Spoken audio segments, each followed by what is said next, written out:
Then we go back. Andre, our main man from Australia, welcome back to the show. Thank you for, coming in on this time zone thing and getting bright and shiny and ready to throw down on some very compelling topics of this guy out here, people on the cutting edge of endurance performance coaching, wrapping it all up into that life and health coaching that you blend so nicely. So I thought we'd come back on the show. I know we've talked a lot, emailed offline about, the latest hot topics. Geez, where to begin? How about one of your favorite subjects of body composition and helping these athletes deal with this incredibly frustrating problem, even for the athletic population?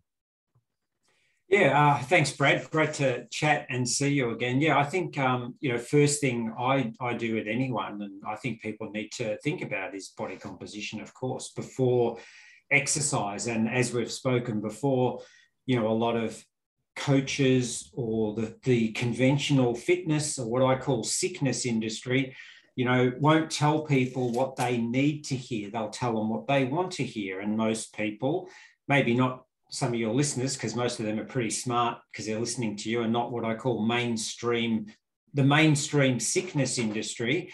They understand that if you're overweight, that you need to actually tackle that problem by firstly understanding why you've gotten overweight. And generally it's because people have been following the wrong advice, and that is bad food, the standard American, standard Australian, or standard Western diet. And the problem is the fitness industry doesn't tell people that, because the general population don't want to hear that.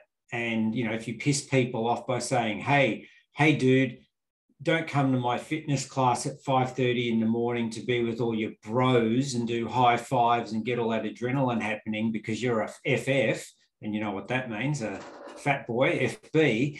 You need to just sleep a bit more in the morning, go for an easy walk with the dog, and not eat till 11 o'clock instead of killing yourself in the class and then going having pancakes and counting the calories. Well, no fitness trainer is going to tell people that, because the people won't want to pay them money. So like you and I and people that we follow, we like to challenge people and tell people what they need to know, not what they want to know. So body composition always has to come first, in my opinion. And that's the key to fitness, the first key to fitness and longevity. Right. It would seem if you had an athlete questionnaire prepared, what would their top priority be? And even very serious people who've been in the game for a long time are still looking to drop that last, if it's 5 or 10, that's great. Maybe they're performers and they're just looking to optimize, but a lot of people are looking to drop 20 or 30 extra pounds of fat despite training for 10, 15, 20 hours a week. And it occurs to me when you mentioned the corporate influences and the culture, the sports nutrition industry, which, we can sit here and slam all day long and talk about how there's stuffing sugar down the throats of people, but you kind of need those products if you insist on immersing into an ill-advised program that's overly stressful. So I'm not going to criticize the energy sugar gel that I stick in my mouth at mile 60 of an 80-mile bike ride at the culmination of a very a stressful and challenging week, both on and off the athletic training arena. But that's the part that we might need to unwind. And that's why I like where you start with, the body composition could be considered a symptom of a suboptimal training program, as well as, and primarily, a suboptimal diet.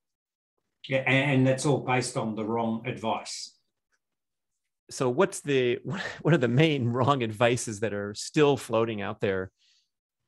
Well, I think number one is calories in, calories out. And Dr. Herman Pointzer would sort of say opposite, but, you and I have talked about this, that I think as people get older, and, we're both 56, so as we get older, the whole calorie in, calorie out model becomes even more flawed because people become insulin resistant. They can't tolerate the carbohydrates. So number one is, if you're getting older and you're saying to yourself, my God, when I was 30, I used to be able to exercise my way out of a bad, shitty diet and I was lean. Now I'm trying to do the same thing and it's not working. Well, that's a message. Maybe your body can't cope with years of abuse. So you need to change the way you think. And it's not about calories. It's more about how's your body. It's the hormonal obesity model, not the thermogenic obesity model. So that's sort of number one. I think number two would be that sleep. And these are all things based on if you don't have optimal body composition. So that's the sort of underlying thing we're trying to fix. Number two then would be you're probably better off getting a bit more sleep and waking up at 6 or 6:30 rather than 5:30 to go and kill yourself at the pool or the gym or go out running with a group, because that's just going to give you more cortisol, give you more stress, make you more hungry and get you more inflamed, which is going to drive injury and drive your hunger. So that's another very hard pill for people to swallow. I've had a few clients people that came to me that ended up not working with me because I said I wouldn't work with them unless they were prepared to change that. So I would throw money away because I'd have some clients of certain backgrounds who just didn't want to cope with that. They're like, well, no, I can't do that. Well, you're not going to get body composition right if you're going to bed at 11 o'clock at night because you've got this big corporate job and you're waking up at 5:30 or 5 o'clock to go to the gym and kill yourself. So that's number two, which once again, people don't want to hear.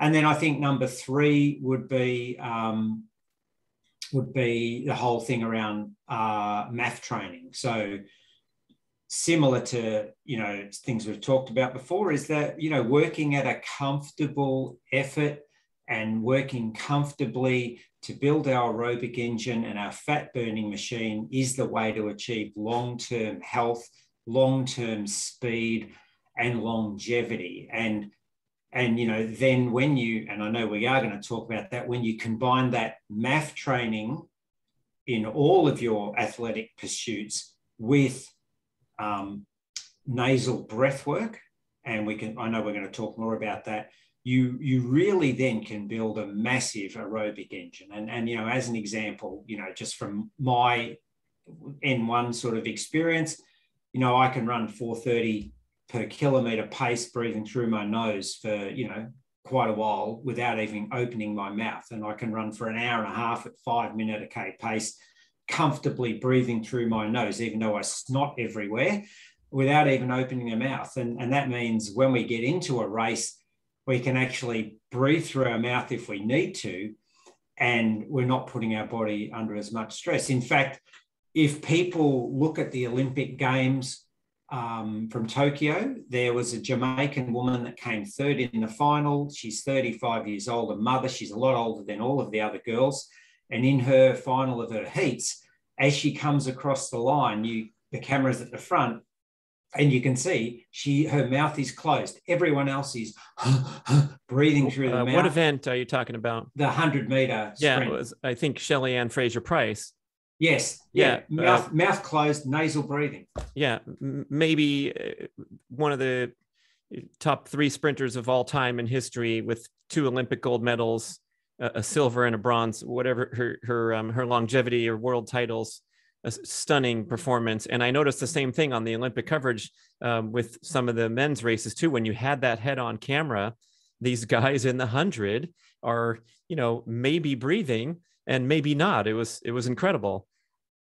Yeah, absolutely. So I know we're going to talk more about nasal breath work. So that's sort of in line with that addition to math training. And then I think the last one is appropriate strength training in the gym to build muscle, because as we get older, we want to look after our bone density. We want to make sure we don't lose muscle. So they're sort of the top line things that I sort of focus on and suggest to people. But most of them are all counterintuitive, because as you know, Brad, the last thing any triathlete wants to hear is, hey, dude, if you're busy this week, drop a run or drop a swim and make sure you don't miss the gym session. In fact, if they have a gym session in the program, most don't, because my experience is a lot of coaches give people what they want, which is swim, run, and ride. And people don't want to work in the gym, so they don't give it to them. It's like a bad tasting medicine. They don't want to give people cod liver oil because people don't like it, Yeah, in my experience, I contend that I was too tired to step into the gym and do anything of significance because my total devotion to the endurance workouts, and it was probably not a good idea for me to step in the gym during all those years when I was a triathlete, but it would have been a great idea to, reconsider some of the devotion to endurance and split up my energy pie in the other available slices. And speaking of those slices, my sleep, which I say as much as I possibly can, during that career that spanned for 9 years when I was traveling the circuit, I slept routinely for 10 hours a night and a 2-hour nap just about every afternoon. So I was literally asleep for half of my life when I was a triathlete. And so if we are on this pie analogy for a moment, and my time available to train, let's say, was unlimited because that was my career, and most people don't have that luxury. But if you're counseling someone with limited time and other responsibilities, I would contend that you make a bigger pie slice for sleep as a complete and direct application to performing better on the race course. And that's, I think, goes in your category of stuff people don't want to hear. But before we move on, I want to go back to that quick string you told about the cortisol as related to cutting back on sleep, doing overly stressful workouts, and generally being out of stress rest balance. How does that directly affect your body composition? Well, it leads to more insulin resistance. It leads to our body turning off fat burning because being stressed puts us in a sympathetic nervous state. So, we have our autonomic nervous system, which has two sides, the parasympathetic and the sympathetic. When we're stressed, our body closes down functions that are critical for health, and it focuses on critical functions for survival. And those survival functions mean I need to be ready to fight. So it closes down our ability to make babies. So that's why a lot of women that are stressed and underweight find it hard to get pregnant. That's maybe why guys have problems with getting things going downstairs when they're stressed. It stops our ability to digest food. It brings more sugar allows more glucose to come into our muscles and gets our liver working harder to create more glucose available for the body to run and fight. And all of those things go totally against fat burning. And fat burning is our relaxed state, which helps us optimize our aerobic capacity. So, we have enough stress in our body from these fight or flight hormones that are circulating through our body, and they change the way our body and our hormones function. So the more calm we can be, the better we can be at burning fat, because we don't burn fat to run away from the saber-toothed tiger.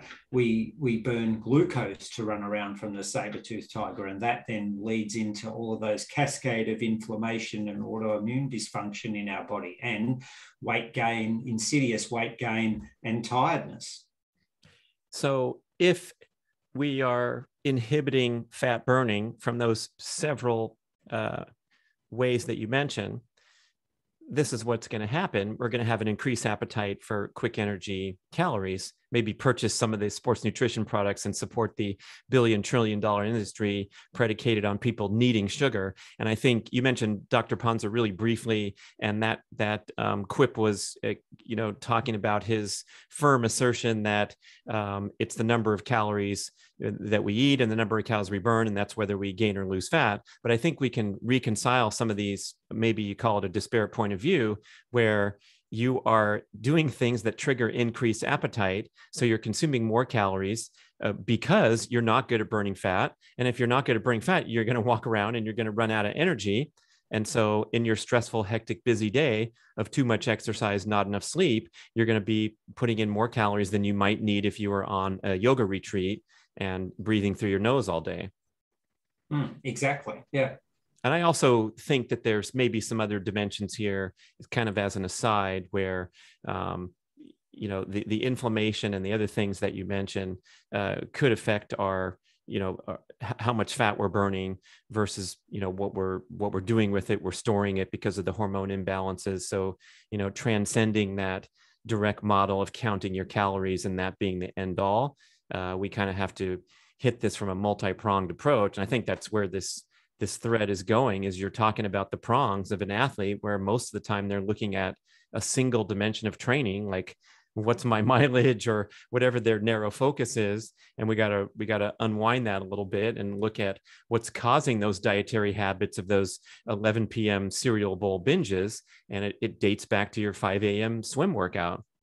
Yeah, I'd be encouraging athletes to, like, I've done 16 half, nowhere near like what you've done, because you're an amazing athlete, or you are and you were on the world stage. But I've done 16 half Ironmans and probably 20 marathons, right? And I just encourage people to, like, when I run, I don't even have kilometers or pace on my watch. It's just about time. I'm going for an hour and a half run or a 2-hour run. It's never about how far. It's just about running. And sometimes I've set workouts and they're based on time and different things. But, I'd encourage athletes to forget about how many kilometers and what pace they've run, and focus more on how do they feel after their training? How are they sleeping? What's their resting heart rate? Because those things, if your resting heart rate is lower and consistent and within your baseline for the week, you will be able to train better. But I don't think a lot of people pay a lot of attention to that. The same as, with swimming. Not that we've been able to swim, because, I live in the most lockdown city in the world, and we had 2 people die yesterday. The most lockdown city in the world. This is Melbourne? And only 2 people died. So 6.5 million people in Melbourne are locked down because 2 people died. Like, anyway, I know that's a tangent. So, with swimming, instead of always thinking, am I doing 120 pace or 130 pace for 100 or whatever, maybe thinking about the quality of our swimming and how we feel. And are we relaxed when we get out, instead of saying, that was a great set, I was really smashed because I was in the fast lane. Well, what about the quality? And then how do you feel later in the day? Are you starving after you swim, or can you go for 4 hours without eating? They're things that we should be thinking about. Right. It sounds like, and I feel like this is a revolution that's afoot in the fitness industry overall, is this quest to get in shape, pursue peak performance goals in a manner that doesn't break you, and therefore, leaving a lot in the tank at workouts rather than using them as a torture fest. And I think that's what the MAF training is all about. So maybe we can now progress. We know that we got to take care of the body composition issue by modifying the diet, sleeping more, reducing workout stress. And the centerpiece there would be this MAF training. So maybe we can step into that as the next doorway. Yeah, well, once again, this is another one of those things that people don't want to hear. You say to people, I want you to run at this heart rate where it's comfortable. And they're like, oh, okay. Well, I normally run at 170 beats, and you're telling me I should be running at 135. That'd be walking. And I'm like, yep.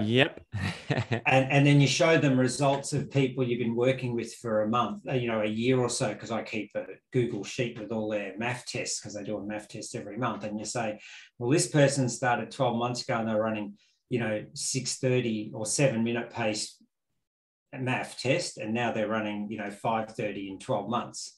So people find it very hard to understand. But I make them watch all the videos from Phil Maffetone, that he's made a series of videos. They read his book. I get them to read the Big Yellow Book by Mark Allen, or that Mark Allen wrote the forward for, the Big MAF,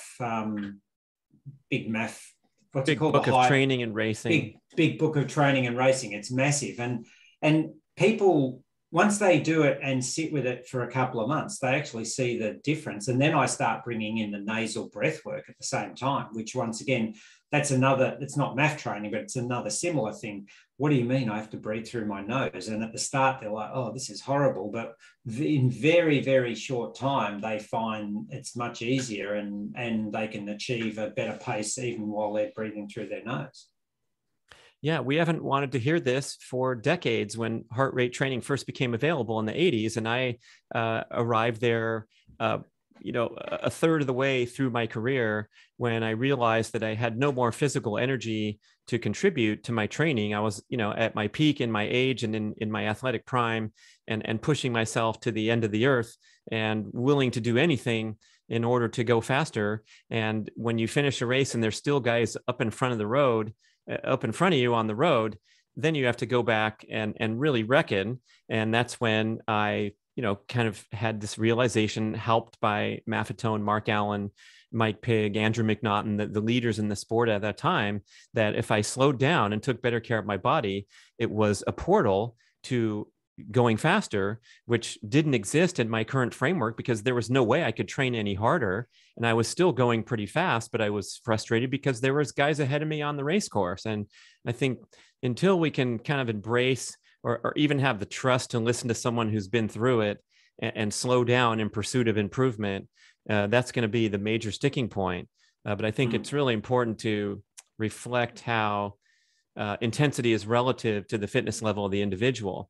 So if you happen to go to Eldoret, Kenya, and watch Kipchoge in his daily training, the greatest marathon runner, one of the greatest endurance athletes of all time, his easy run is a 6-minute pace at high altitude for 18 miles. That's his easy day. His training log is available on the internet. You can scrutinize it. The exercise physiologists have had a field day nitpicking every single workout that he does.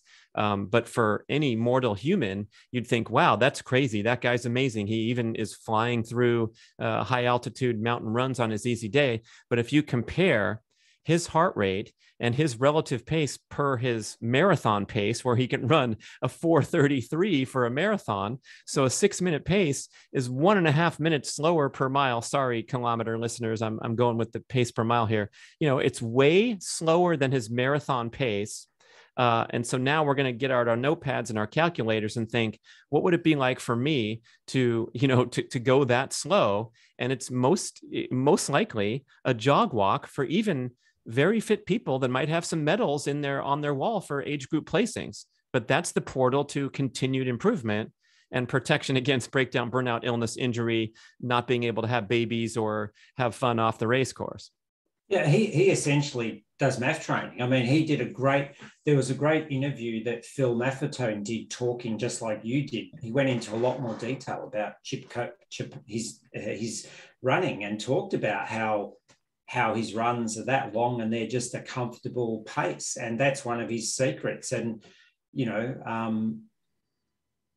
if that's what he's doing, it's obviously giving him some benefits, along with his amazing genetics and his non-Western diet and, not sitting on the couch all day doing nothing. But that's what people need to think about, is this we were made to run long and comfortably and sprint once in a while. Like I did my fastest marathon ever in January this year, 3:26. And my average heart rate was 125. I did that fasted. I didn't eat for 4 hours after. I had one gel during the run, which is like a fruit gel. But I did it fast, and I was not sore the next day. It was like I'd never even sort of run a marathon, and that was all because of math training. Why did you fast for 4 hours after? I just wasn't hungry. I didn't deliberately, I went into it fasted. So I had dinner the night before, and that morning I didn't have anything. I just had a mouthful of water. But I just wasn't hungry. And that's often, a lot of my athletes say, well, I'm never hungry after training. I'm like, that's good. That's good. But then, when you're hungry, have a proper nutrient dense meal, not a protein shake, have avocado, have eggs, have meat, have some, really good vegetables, because you should eat when you're hungry, not just eat because you feel like you need to eat because the clock says it's lunchtime. So it's not deliberate, but you'd find the same thing. You'd often not be hungry after training. Depends on the context, but I think that's another nice checkpoint to indicate that your training is under control and stress rest balance. And boy, comparing the difference to coming in famished after a workout and generally overeating, which is a very common pattern, especially if you're looking at like the CrossFit community with the 6 a.m. slamming workout, or the endurance people and the ultra endurance people. They kind of take the workout as a license to go and jam a bunch of food down their throat of indiscriminate food quality as well, by the way. So, another thing to unwind, and right there alongside monitoring your heart rate and keeping it under the maximum aerobic limit might be, hey, monitor your appetite and see if it's being disturbed by your training patterns. And that could be a red flag. Yeah, well, I think there's another saying you could bring up. Like Tim Noakes has a great saying: if you need to exercise to maintain your body composition or to improve your body composition, then your approach to nutrition is wrong. Well, maybe another quote we could come up with is, if you're starving after your workout, your approach to exercise is wrong. Because you shouldn't be. Yeah, I think once in a while, if you want to push your body to the limit, such as a race or such as an extremely challenging workout, those could be personal growth experiences and stimulate a fitness breakthrough, but never to the point of collapsing and puking on the side of the track like we see in the movies, but just something that is really above and beyond your normal pattern. And if you get home and you want to, immediately refuel, I think that could be a worthwhile recovery strategy. Same with high intensity. A high glycolytic workout is probably going to have a different protocol than a pure endurance session. But if we want to just discuss, your marathon and your fasting 4 hours after the marathon, that was a pure endurance fat burning session. And that's kind of where the baseline should be for most endurance athletes. Yeah. Yeah. So do you want to spend some time talking a bit more about breath work? Because I know you've been doing a fair bit of that yourself. Right. So we have this concept of slowing down and monitoring our aerobic heart rate. And interestingly, and I've known this for over 20 years now, that I read Body, Mind, and Sport in 1998 by John Douillard, and he was talking about how if you breathe through your nose only while you're doing an endurance workout, it will strongly correlate with an appropriate fat burning emphasis aerobic session. So I tried it way back then. The emissions from the nose were very annoying, and it was just kind of a struggle to keep to it. Then I'd forget about it for a while, and then I'd try it again. But beyond just the limiting the air to limit your pace, now we have this great awakening. The two best-selling books are killing it in the marketplace. Breathe by James Nestor and The Oxygen Advantage by Patrick McKeown. We know that Wim Hof is gaining all kinds of attention for his athletic feats, as well as his promoting the breathing method. So yeah, let's go there. And of course, it's strongly connected to emphasizing aerobic training, but let's take it all the way into everyday life as well, and monitoring that sympathetic to parasympathetic balance. Yeah, well, so my experience with breathwork started in, where I wanted to really advance my athletic performance. And initially I started looking at Wim Hof. I started to do his online course, but what I found was that, his approach was, and tell me if you think I'm wrong, but his approach I found was more about stress management and how to influence his immune system and improving his mental health because of some of the things that happened in his life. But, I wanted to breathe less and improve my capacity to run and race at a lower heart rate with a faster pace. So and because Wim Hof's breath work is a lot more through the mouth and using all these other techniques, I wanted to look for something different. So then I started to follow Patrick McKeown. So I read the Breath book by James Nestor, and I started following Patrick McKeown. And he was trained in this method called the Buteyko method, which consists of a series of breathing exercises and guidelines specifically designed to reduce over breathing, which is what he calls chronic hyperventilation, because the fact is most people breathe way too much, and this alters the natural levels of gases in the blood. It reduces oxygen delivery to our tissues, organs, and sometimes it can cause constriction of blood vessels and airways, and this can have lots of health problems. You know, mouth, when we breathing volume becomes normal, and we can switch from mouth breathing to nasal breathing, which helps alleviate all these health problems. And there's a lot of science and evidence around that.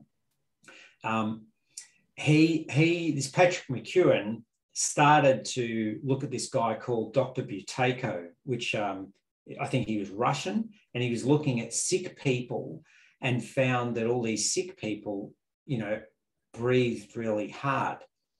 And he sort of thought about, well, is the sickness causing the hard breathing, or is this hard breathing through the mouth causing the sickness? The other thing is, so Patrick McKeown sort of followed this and researched all of this and really had a big interest in it, because he himself had a breathing problem where he was always breathing through the mouth. And one interesting thing is we tell people when they're, not feeling well, or they're overstressed, to take a big breath through the mouth. And the belief is that this will increase oxygen delivery into their tissues. Well, it actually is totally the opposite. And this is all around this thing called the Bohr effect, which I'm sure you could talk about a lot as well. But this method called the Buteyko breathing technique talks about soft breathing, light breathing, and breathing through the diaphragm, where we use the nose to breathe. And that, using these techniques, we increase oxygen delivery to the cells. And this is where we're really going to transform our health. So there's a whole reasons why it's important. I can go through those, and then maybe we can talk a bit more about what we actually do. But yeah, as you say, James Nestor and Patrick McKeown, in my opinion, are probably two of the biggest and most successful and educated people that talk about this. But a couple of the benefits and why it's important to breathe through the nose is that there's more resistance when we breathe through the nose, and there's more oxygen uptake. When we breathe through our nose, it warms the air and removes the germs, because we have hairs in our nose. During exercise, you can breathe through your nose and work at an aerobic level to increase the oxygen that comes into our muscles, improves blood flow, and that increases our ability of our mitochondria to function. And I guess the last two are that the nose acts as a reservoir for nitric oxide. Now, there's an important bit to come about where nitric oxide is as well. And therefore, with breathing slowly through the nose, takes the nitric oxide down into the diaphragm and the deep part of the lungs. And that improves oxygenation of the body. It also improves vasoregulation, which is the opening and closing of blood vessels, which gets oxygen into our body better. And the important thing for men is it helps with erections, because in Viagra, nitric oxide is in Viagra. So it's a very important part for all of us to think about. So they're just some of the things that I didn't know about that I now know about. And I even take a nitric oxide supplement as well in liquid form before I exercise to help. So really what we're doing by breathing through our nose in everyday life, and when we're exercising, whether it's in the gym or on the bike or running, is we're building our tolerance to handle carbon dioxide buildup, and we're able to work at lower oxygen saturations. So it's giving us this like EPO effect, like high altitude training, but it's legal. Very well explained there, mate. We're talking to Andre, the breathing expert here. Fantastic stuff. And I think for listeners, if you're just tuning in or you haven't been exposed to some of these concepts, there's a lot of content out there. I do like that start to finish overview. And some of these insights are so astounding for the non-scientific, entry point here. But this Bohr effect, BOHR, you can go look it up. We'll have links in the show notes. That one kind of, was a real eye opener for me, because this is basic biochemistry. This is not Andre's training theory from Australia, but this is a known fact of science that the more carbon dioxide buildup you can tolerate, the more oxygen will be dumped into the working muscles and tissues throughout the body. And so when you improve your carbon dioxide tolerance, this means breathing less frequently than being an oxygen machine, taking these big, high stress breaths. We now recognize that when you said overbreathe at the very start, it's really, it's hard to grasp, but this is how we're going through life. But indeed, this is the baseline pattern of the modern human, with that mouth wide open, taking crappy breaths, right? Because we're using the shallow breathing method through the mouth. We're only using the top part of the lungs. But if we can kind of focus on that insight, that if you train your body to breathe in less, you will dump more oxygen to your working muscles and tissues, and thereby getting the performance effect. So I think that was the only thing I wanted to highlight as you continue down the road of how an athlete can use it, and also how we can use it in everyday life. Yeah, well, that's a great way to explain it, Brad. I think you've put it really well, and it's free, and it's not illegal, and that's why the lady that won her heat and came third in the Olympics, she was using an EPO advantage, but it was totally legal just because she trains by, breathing through her nose. So we talked a bit about, the benefits, what it can give us, but in everyday life, the other thing is it can really improve our sleep, our energy levels. Anyone that breathes through their mouth when they're asleep generally wakes up with a dry mouth in the morning. They're more tired.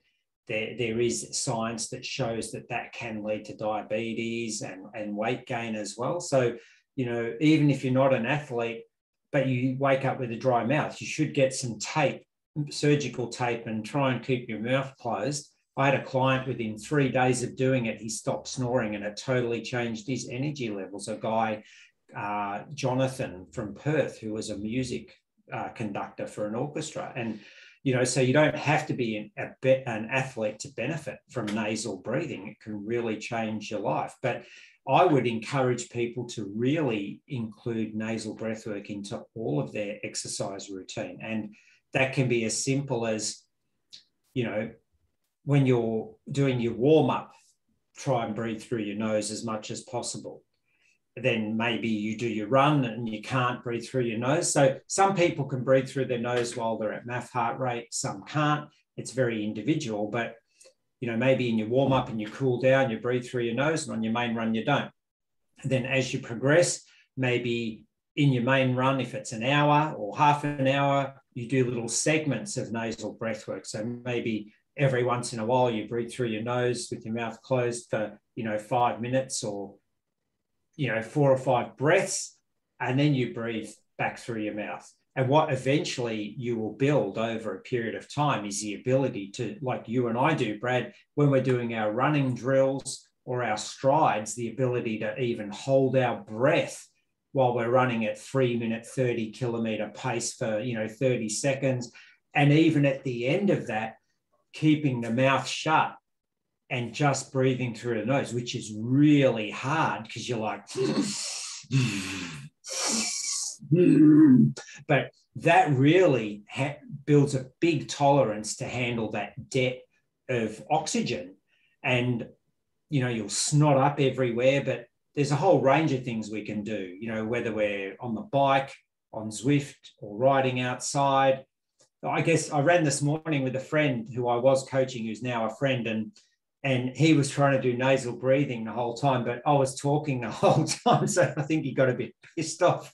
But we were both snotting, and at the end we had a hill to run up, and we both said, right, let's just run up the hill without talking, and we were both breathing through the nose. And when we got to the top, we both did a breath hold, until we had that desire to breathe, and then we just breathe through the nose. So there's a whole range of different things. And in The Oxygen Advantage, Patrick McEwen outlines a whole step-by-step process to build from the basic person to an athlete, and it's all based on your BOLT score. So depending on what your BOLT score is determines where you should start on this progression of nasal breath work.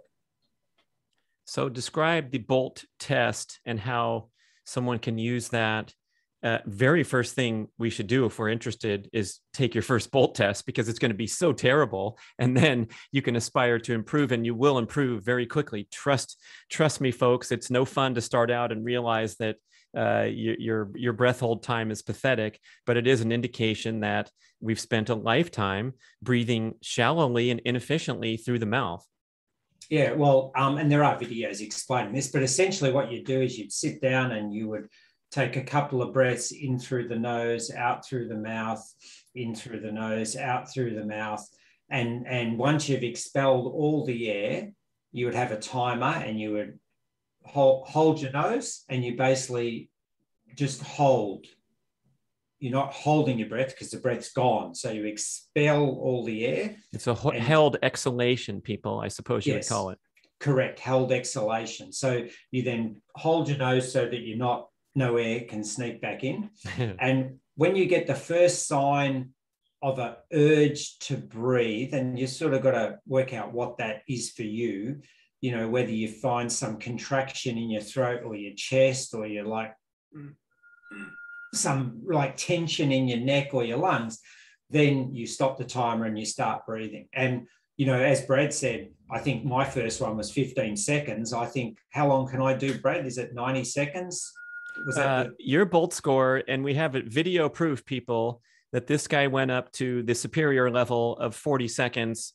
And if you can get up to 40, the minimum threshold Nestor and others contend for declaring yourself a healthy breather would be 20 seconds. And don't be surprised if you can't make it to 20 seconds, people, on your first attempt. But working from 20 to 40 is really outstanding, and it does take a lot of practice. And I like to emphasize that idea that this is not the macho contest to kill yourself and pass out, but it's when you have that slight sensation of discomfort where you wouldn't mind taking a breath right now.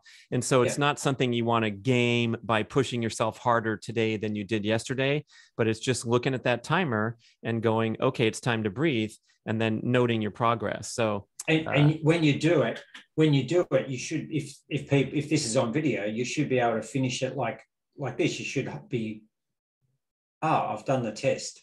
That's my checkpoint, is I need to get back into regular, calm, relaxed breathing after one or two nasal breaths that are bigger than normal. So it's not as gentle as you showed on the video, where only reason I knew you stopped is you took your fingers off your nose. But I want to have kind of this baseline where I repeat the test carefully each time, and not try to, jump to a new PR like most athlete mindsets are looking for, just an immediate breakthrough. But when you can monitor your BOLT score and even practice the test frequently, because it is a challenge, then you're building up your ability. One thing before we continue forward is you mentioned that quick example about sleeping.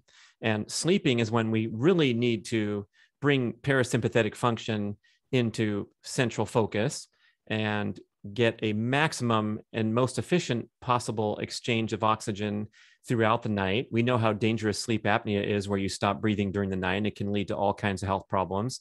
And so the problem when you have symptoms of mouth breathing is that this indicates that you're stimulating sympathetic function, inefficient exchange of oxygen with narrow panting breaths through the top of the lungs rather than using the diaphragm as it's intended. And so I think it's probably qualified as an advanced strategy to tape your mouth shut, but it has become a legit thing that's highly recommended, and something to think about if you're having trouble breathing at night is to notice your habit and try to correct it while you're asleep. But I think heading in that direction, one thing you can also do is get the nasal strips and apply those at night to open up the nostrils a little wider and make it easier for you to breathe and maintain that nasal breathing throughout the night, because you toss and turn and maybe one nostril gets blocked or something. But it is another goal to write down is nasal breathing throughout the night, especially. Yeah, absolutely. That's sort of like the base layer. That's like the body composition base layer, I think. The other, I think, Brad, the important thing with the BOLT score to remind people is that I do 2 or 3 tests, because if we were doing it now, my first one might be 35 seconds, my second one might be 40, and my third one will probably be 45. So you will get better as you're doing them in one hit. And I'm getting my athletes to start doing, like they do a math test, I'm getting them to do a BOLT score test as well. And I include breathwork running in all my athletes' training as well. But Brad, you explained to me about, I think, is it Andrew McNaughton's CO2 tolerance test? Is that who does that, or is that Brian someone else? McKenzie Brian promotes McKenzie, this test. yeah. I mean, these are tests that have been, in science and exercise physiology for a long time now. They're coming to the forefront. Brian's a real leader in this field at shiftadapt.com. He's been on the show, and I like his gear system. So when you go through his training, they actually describe 5 gears of breathing. The lowest being calm, gentle nasal breathing, which should be our baseline, and then all the way up to full on sucking air through the mouth breathing, which would be the final lap of the 1500 meters in the Olympics, right? When you need maximum oxygen because your muscles are working so hard. And then you try to return down to you try to downshift to a lower gear as quickly as possible. So just as you mentioned, when I do my sprints, my mouth is closed throughout all sprints and drills and things that are difficult and challenging. And then when I finish, I will occasionally be in a state where I'm gasping for air with a wide open mouth. But after 3 of those, I'm going back to a really strong nasal breath, maybe a mouth exhalation. After 2 of those, my mouth is closed again. I'm doing some really strong, you demonstrated well for the viewers on YouTube, really strong nasal breaths. And it does become a little frustrating at times. You wonder why you're doing it. It would be so much easier to just suck air like you've done your whole life. But when you get this realization that you're serving up nitric oxide to all the cells in your body, and you're also filtering, warming, and moisturizing the air so that it can be better used by the lungs, you start to become a believer really quickly that this crazy stuff that my wife gets scared when I do this loud breathing, because maybe, I'm behind her and she can't hear me, and all of a sudden I'm wheezing like an animal. But you got to buy into this stuff. And if you're kind of on the fence, which I was for a long time, I'm like, what does breathing have to do with anything? I have plenty of air, whether I'm sprinting or running for a long distance of time. But when we're talking about altering your physiology, especially toning down that fight or flight response, wow, it's a pretty exciting breakthrough in athletic training. Yeah, I loved your podcast with Brian. In fact, I've listened to it a few times, and I love his analogy of the gears. And I'm thinking of using that with some of my athletes as well. And so it's very easy to understand. And that approach and how you explained it is, if people just took that on board and said, I'm doing a gear 1 run today, or I'm doing a gear 2 bike ride today, that I think this is probably one of the most well-kept secrets that isn't out there yet for athletic performance. So, back in the day, Mark Allen, that he wasn't telling people he was doing math training, right? He wouldn't tell people. There were people starting on low carb that probably weren't telling people. I truly believe this nasal breath work is that next thing, that if athletes get over themselves, get over yourself, right? Your old podcast name, if they get over themselves and have the courage to take this on board, it's that next layer of performance enhancement that people could really benefit from. But it takes courage to step outside the norm, right? I want to share you my favorite one-liner takeaway from the books and the breast studies that Patrick McCune offered up. And so if it maybe got lost during our discussion with some of the science, whatever, or wondering what the general application is, he declares that your goal should be to breathe through your nose as minimally as possible at all times, all day, for the rest of your life.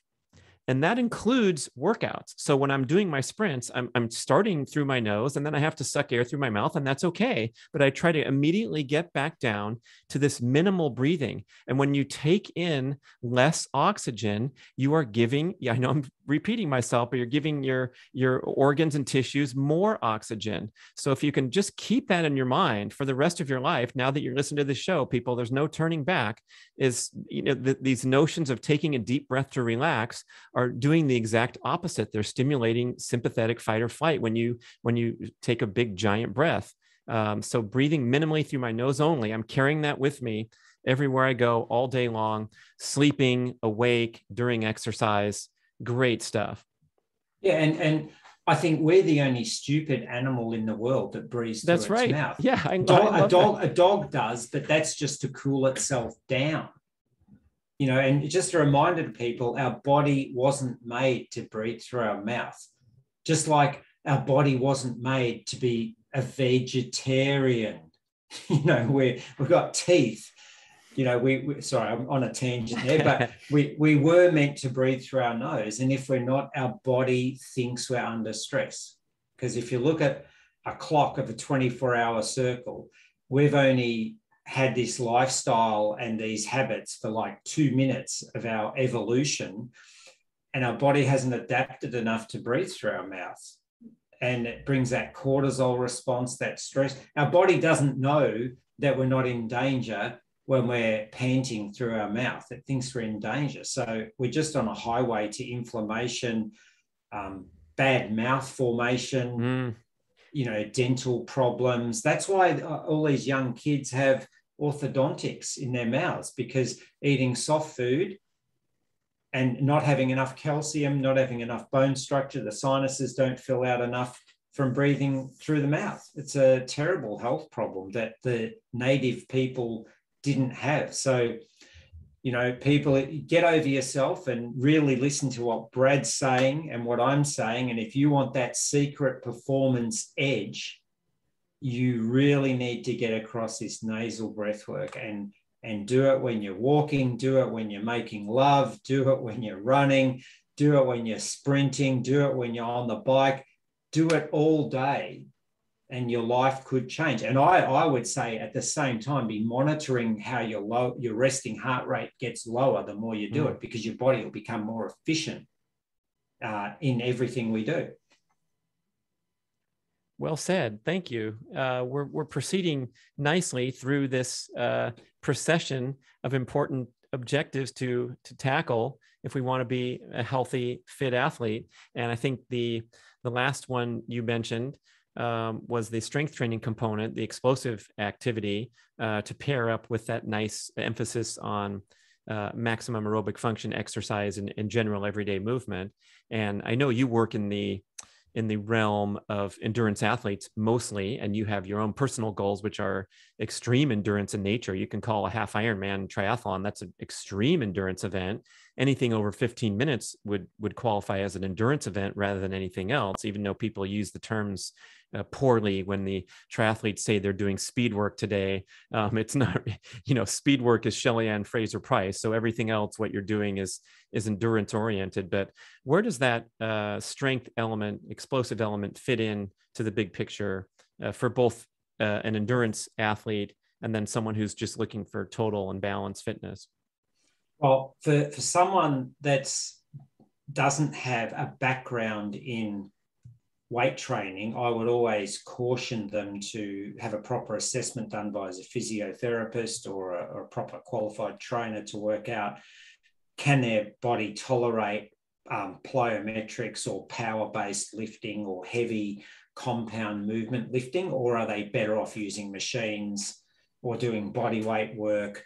Because everyone has a different experience that leads into what they can do in the gym. But for someone that is competent and has a good endurance base and has confidence in using the gym,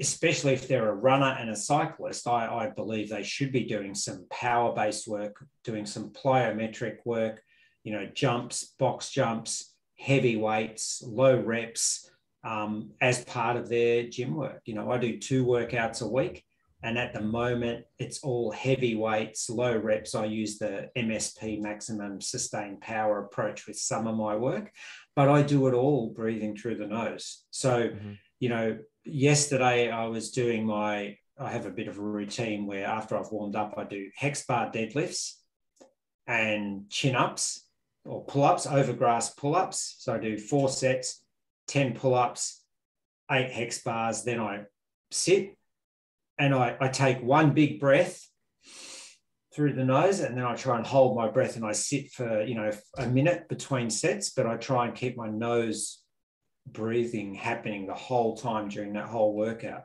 even though it's quite hard. But, to increase our power when we're running and cycling, we need to put our glutes, our hamstrings, our quads under appropriate stress. And a lot of that comes from working in the gym, doing the right type of exercise. But it all does depend on our physical background and our ability to, do those movements correctly. So I think, strength training is quite important.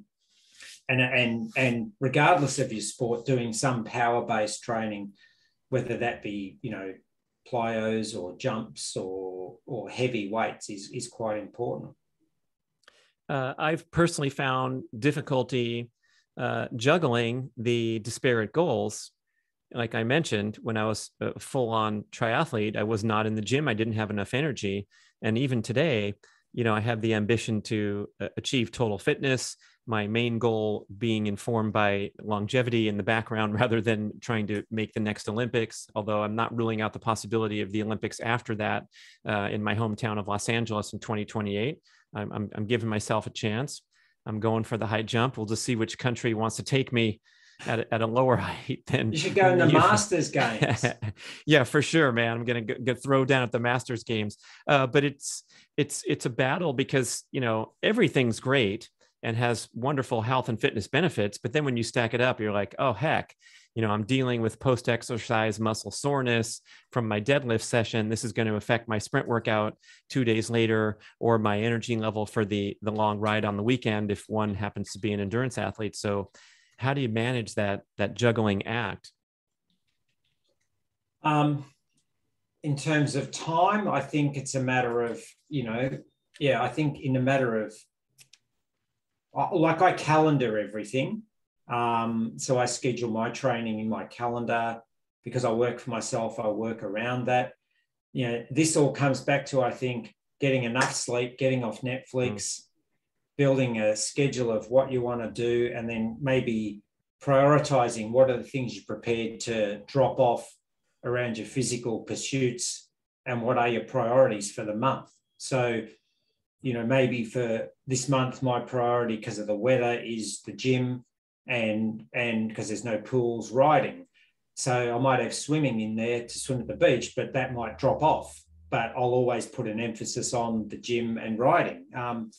So I think, planning, scheduling, and looking at what your priorities are, not just doing the things you like, because often people do the things they like instead of, like we talked about before, people don't want to be told what to do. They don't want to get told what's good for them. They just want to do what they want to do.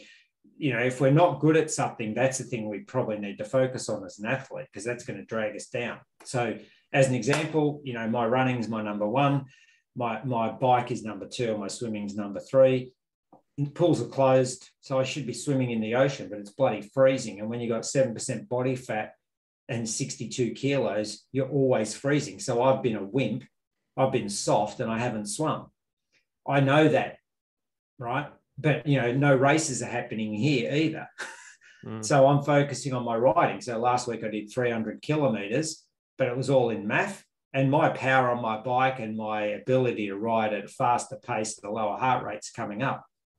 So it's about what do you need to improve on, what's your schedule, planning, and having a bit of a, focus on that, I think. Andre Obradovic, wrapping up the whole thing. We started out looking at our lousy diet and our energy gel habits. Got to clean that stuff up, get the body composition right, go into the MAF heart rate training. We had a great discussion about breathing. We talked about sleep, and then sprinkling in some high intensity training that's well informed and well balanced and well scheduled. So thanks for walking us through. It was a client consult to the masses. And I appreciate the great work you're doing. Love to have you on the show again. We always come up with topics to talk about when we're chatting offline. So we'll stack those up. Listeners can participate too. That's Andre Obradovic, everybody. Thanks, Brad. Ba-da-ba-ba-ba-ba-ba-ba.